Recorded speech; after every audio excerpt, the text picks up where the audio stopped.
golf course sa Makati. At ayon sa kwento, ang tarsier na karaniwan lang nakikita sa Bohol, hinahabol ng squirrel na karaniwan ding imported ang lahi. Bagamat meron din tayo sa ating mga gubat. Ano nga ba ang nangyari? At merong mga wild animal in the city. Sa unang tingin, itsurang daga. Pero ang buntot nito, mahaba at mabalahibo at cute silang tignan. Mga squirrel. Ang squirrel ay isang uri ng rodent, kamag-anak ng daga, na karaniwang matatagpuan sa Asia, sa Europe, sa Australia at sa Amerika. Sa sobrang dami nga ng mga squirrel sa Amerika, peste na ang turing sa mga ito, pero meron ding mga kumakain nito. Buong akala ko, gayon din ang marami sa atin. Imported ang mga squirrel. Kaya nakakapagtakang kamakailan lang, kahit dito sa syudad, sa Metro Manila, nagkalat na raw ang mga squirrel.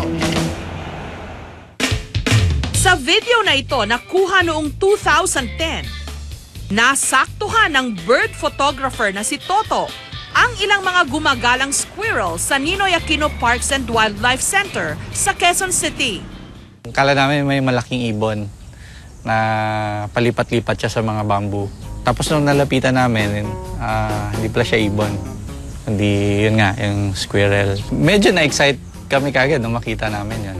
Kasi yun nga, first time. And at the same time, parang hindi niya ito area of habitat. Dito lang Biyernes, sinamahan ng aming team si Toto na balikan ang lugar kung saan niya eksaktong nakita ang mga squirrel. Sa mapunong bahagi ng park na ito raw niya unang nakita ang mga squirrel. Pati na ang inakala niyang pinamumugaran o pinamamahayan ng mga ito na gawa sa pinagtagpi-tagping dahon at mga sanga sa tuktok ng puno. Obviously, nest siya, pero hindi lang ako sure kung talagang nest ng squirrel. Pero masyado siyang malaki for a bird's nest. Pero tila camera shy ang mga squirrel noong mga oras na yon. Pero pagkalipas ng 1.5 oras na paglilibot, Ay, hindi pala santol. sa wakas, naaktuhan ng aming team ang isang squirrel sa sanga ng puno. Kulay tsokolate at may puting balahibo. Ayon sa management ng park, hindi raw nila alam kung saan nanggaling ang mga ito. Palagi lang daw nila ang mga itong nakikita na kumakain ng bunga ng mga puno. Siguro mga ilang taon na rin kasi nung naging park superintendent ako 3 years ago, nakikita na namin yan pero pailan-ilan lang. Siguro 1, 2 lang nandyan sa mga puno. Kumbaga ngayon parang natutuwa lang kami na pinapanood namin na nandyan pero hindi pa naman siya, kumbaga hindi pa naman nanggugulo sa opisina. Yun pala, hindi lang dito sa Quezon City may squirrel. Pati na sa isang exclusive subdivision sa Muntinlupa. Meron din silang mga natatanging kapitbahay. Nasaktuhan pa nga itong gumagapang sa puno ng talisay. At hindi pala ito nag-iisa.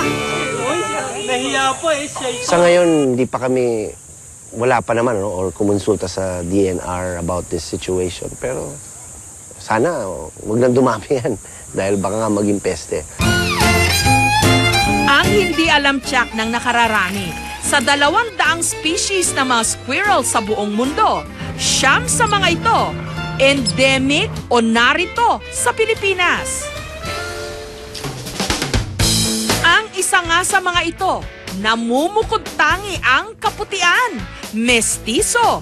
Ito ang Palawan white squirrel, mas kilala sa tawag na puting bising, na una naming naitampok noong pang 2007. Sa Biton Island sa Palawan lang daw ito nagpapamalas ng ganda. Kulay puti ang buong katawan nito, bagamat kulay gray ang dulong bahagi ng buntot. Itim ang mga mata at ilalim ng mga paa nito. Hindi rin daw ito albino o kauri lang ng ibang Palawan squirrel. Pero ang mga squirrel na gumagala-gala ngayon sa Metro Manila, hindi raw native sa Pilipinas, kundi imported. Sa malamang daw, galing pa ng ibang bansa. Ito yung Thai squirrel. So hindi siya taga-Pilipinas. Na-introduce siya dito sa Metro Manila. So yung mga nagdala, either di nila na-secure yung kanilang mga facilities at nakawala yung mga alaga nila, or intentionally pinakawalan nila. Noong Hunyo 21, isang squirrel ang namataan sa Manila Golf and Country Club sa Makati. At di mano, may hinahabol itong tarsier. Ang sikat na primate na matatagpuan lang sa Bohol at sa ilang bahagi ng Mindanao, nakarating na rin ng Metro Manila. Nahuli ang tarsier at agad itong ibinigay sa PAWB o ang Protected Areas and Wildlife Bureau. Sa kasamaang palad, pumanaw ito nito lamang Miyerkules ng hapon. Ang initial findings, may congestive heart failure at saka may pneumonia, may hemorrhage sa lungs. Usually indication yon, pag very sensitive yung mga animals sa stress, indication yon na may exposure sila sa stress. Iniimbestigahan na ng DENR o ng Department of Environment and Natural Resources kung paano nakapunta sa isang golf course sa Maynila ang tarsier at ang mga squirrel. Hindi natin ini-encourage na mag-alaga ng wild animals in captivity. Meron tayong mga registered na facilities na maaaring mag-alaga ng wildlife. Ano yan, may mga requirements yan bago ka pwedeng mag-alaga ng wild animals. Ibig sabihin nun, kung wala kang permit from the national government, hindi ka pwedeng mag-alaga ng wild animals. Maliwanag ang batas o ang RA 9147, ang Wildlife Resources Conservation and Protection Act. Bawal manghuli at magbenta ng wildlife at ng mga endangered species. Ang lalabag dito, maaring makulong mula 6 hanggang 12 taon at magmulta ng 100,000 pesos hanggang 1 milyon. Sa kabila nito, may mga nagbebenta pa rin ng tarsier at squirrel kahit pa sa internet. Si Ruben, hindi niya tunay na pangalan, aminadong dating nagbebenta ng tarsier dito sa Metro Manila, online. Di umano, meron siyang supplier mula sa Bohol. Galing yun sa Bohol na nilalabas. Tapos nagbabayad sila eh. Di ko alam kung saan. Basta may parang toll sila dinadaanan. Doon sila nagbabayad ng malaking amount para maglabas ng maraming mga exotic pets. Bagamat alam daw niyang bawal ito, madali daw siyang nasilaw ng pera. Bawat tarsier kasi na ibibenta hanggang 20,000 pesos.